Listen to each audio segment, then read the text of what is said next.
90% of fathers say that being a dad is the most important thing in their life. Who are the 10% that say that it's not? When we talk about fatherless men and cultures where the family unit has broken down, aren't we primarily talking about the significance of the father? Our Father who art in heaven, the state as father, the monarch as a kind of grand patriarch or matriarch. All these ideas generate, of course, from becoming a parent. I've been a dad now for approaching 3 years. And here are some of my insights. Firstly, I'm shattered. I'm absolutely shattered by it and in total awe and wonder. Look at this, 62% of dads want more information on how to be a better parent. I do. You have to become a kind of scientist, philosopher, poet, athletics coach.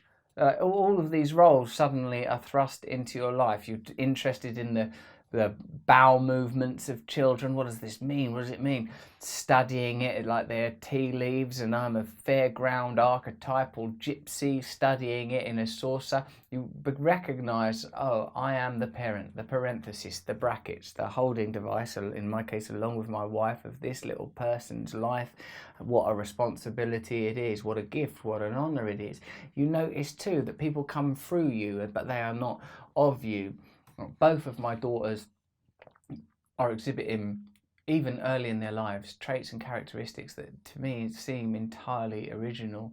They just pass through us, I think. They just pass through us. Of course, they're like our genetic echoes and resemblances, but you're dealing with something very, very pure and very real. And I suppose that in this time of kind of, do we call it nihilism, scientism, relativism? What do we call these values that we have now in this dissipating and deteriorating and fear-ridden society? To become a father is to suddenly have access to something that is primal and beautiful and important, that brings up such positive aspects of maleness and masculinity, protectiveness, compassion, loyalty, sincerity.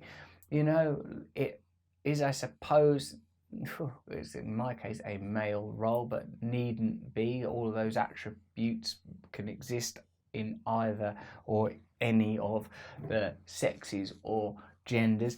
But for me, my whole identity has become not entirely consumed by fatherhood. I'm still a person that does other stuff, but everything is held up against it as a measure. You know, when I'm thinking about my own mental health, when I'm thinking about my own happiness, when I'm thinking about my own success, when I'm thinking about the kind of man I am, kind of husband I am, all of it is related to these people now. It's in a sense, becoming a parent is an opportunity to live again in the world of your childhood, but to do it differently. No one escapes childhood without a wound. Saying that and admitting that is not condemning your own parents, although I know there are some people who are happy to condemn their parents. Since I've been a parent, I'm more compassionate, and of my own parents, I've always loved them anyway. But what I feel like now is that I've got the chance to participate in a family. For me, this is a great joy and a great glory. Sometimes this world seems so vast and sprawling, so complex, so difficult to understand, and all of this can be realized through the simple dynamism of a relationship with a child. But here at least there is the continual possibility for redemption, the continual possibility for education. I mean, what's it actually like with them? My kid, it don't want to get in its car seat. Like, I'm not getting in my car seat. Well, what do you mean by that? Suddenly now you're confronted with, what's my real attitude to the law, road safety? I mean, oh my God, they're murder. I'm not eating that. What about when they hit each other? I mean, what do you do? Or I tell you what it does as well, is it delves you into a kind of beautiful and welcome ordinariness, particularly as a person that's always felt enmeshed in my individualism, my own identity, my own otherness, my own separateness. All of these things are sort of, obviously bogus and solipsistic, but being a parent, you recognize, oh my God, I'm in this tradition now. I'm in this lineage. Life is already rolling on without me. Some glorious and forthright gust of life beyond my control, just racing off into the future. The chariot already departed, the steeds already untenable. It's a pretty good thing being a parent. It's it's mental, and it makes you stronger and weaker simultaneously. Like Brazilian Jiu-Jitsu, you feel strong and emboldened and empowered by this new duty, but also incredibly vulnerable to have something so important and beloved outside of yourself.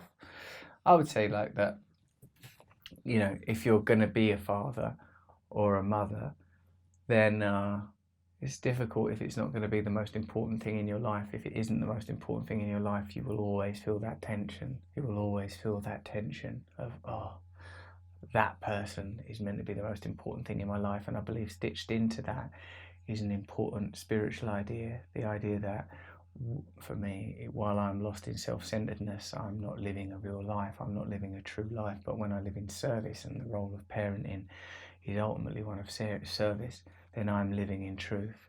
So of course it's a genetic, biological archetype, a social and cultural archetype to be a parent, to be a father, but it resonates with a greater power even than that, because think of the fathers and mothers and parents you've had in your life. Even those of you that don't feel that you were fulfilled by the parents you were born to, or you lost them through illness, or the many ways that you can lose somebody, fathers and mothers can be found. Fathering as a verb can be practiced, I feel, in relationships beyond the traditional parental one. Of course they are. You may, in a street, meet a younger person that really just needs a kind of certain and grounded, authoritative loving. It's good to know that these archetypal energies can be accessed and rendered. It's good to know that there are values and virtues that have meaning and worth and beauty, that we're not just lost in some mad molecular blizzard, some tundra of nothingness, that there are lines, that there is clarity, that there are values, that there are ideals that we can aspire towards, reach out to, inhabit and embody. And the thing is with being a father is it takes away your choice. The first child, bang, straight in the mouth, that's it. And then the second one, it just confirms it. Well, now I'm really a parent, but as long as my wife's into it, I'll keep having children for as long as it's a biological possibility. And after that, foster them and adopt them, flood the place with children. There can be no greater or truer glory than the certain acknowledgement of your own insignificance as experienced by this dutiful role of service. Whilst it is tiring, and there were points where I thought I might, to demonstrate the reality of parenting, just pound my head on this desk and say, that's what parenting's like. And I'm lucky to do it as part in a partnership where the other person's pretty bloody good at it. So those of you that are doing it alone, well done. If you enjoyed that video on parenting and fatherhood, then have a look at the importance of being humble. Oh, you've got to be humble, darling. If you ain't humble, what are you? And the importance of friendship. It's not the importance of being humble, actually. It's just being humble. And the importance of friendship. What could be more important than these connections that we find? Solidarity as we walk this crazy path. Thank you.